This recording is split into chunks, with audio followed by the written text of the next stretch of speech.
ఈ వీడియోలో తల్లికి వందనం పథకానికి సంబంధించి ఎవరెవరు అర్హులో తెలుసుకోవడానికి ఆన్లైన్లో ఎలా స్టేటస్ చెక్ చేసుకోవాలో అన్నది పూర్తిగా తెలుసుకుందాం.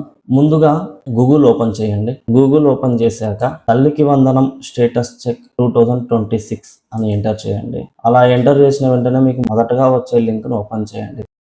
ఇలా ఓపెన్ చేశాక మీరు ఇక్కడ విద్యార్థి యొక్క ఆధార్ నంబర్ని ఎంటర్ చేయాలి.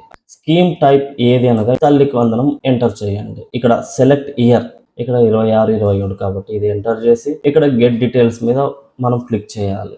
ఇలా గెట్ డీటెయిల్స్ మీద క్లిక్ చేయగానే ఆ విద్యార్థి ఆధార్కు ఏ మొబైల్ నంబర్ అయితే లింక్ అయి ఉంటుందో ఆ నంబర్కు ఒక ఓటీపీ పంపించడం. ఆ ఓటీపీని మనం ఇక్కడ ఎంటర్ చేయాలి.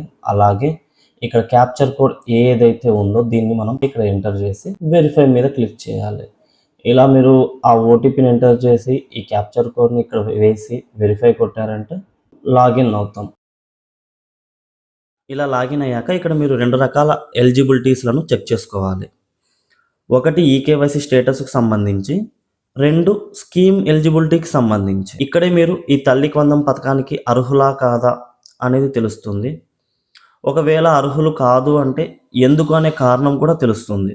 Okay, first family details. ఇక్కడ మీకు ఎండింగ్లో ఈకేవైసీ స్టేటస్ గ్రీన్ కలర్లో డన్ అనే ఉండాలి.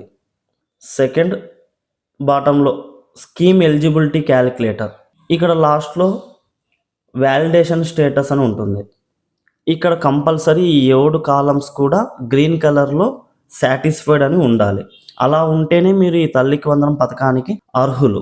అలా కాకుండా ఏ ఒక్క కాలమైనా కూడా రెడ్ కలర్లో అన్సాటిస్ఫైడ్ అని ఉంది అంటే మీరు ఈ తల్లికి వందనం పథకానికి అనర్హులుగా గుర్తిస్తారనమాట. అది ఎందువల్ల అనే కారణం కూడా మీకు ఇక్కడే చూపిస్తుంది. అంటే ఇన్కమ్ ట్యాక్స్ పేయింగ్ వల్ల కావచ్చు, కరెంట్ బిల్ యూనిట్స్ వల్ల కావచ్చు, లేదంటే క్రాప్స్ అంటే పొలం వల్ల కావచ్చు, లేదా 4 వీలర్ ఉండడం వల్ల కావచ్చు. ఇలా ఏ కారణం అనేది కూడా మీకు ఇక్కడే చూపిస్తుంది. ఇలా మీరు ఈ తల్లికి వందనం పథకానికి అర్హులా కాదా అని చెక్ చేసుకోవాలి.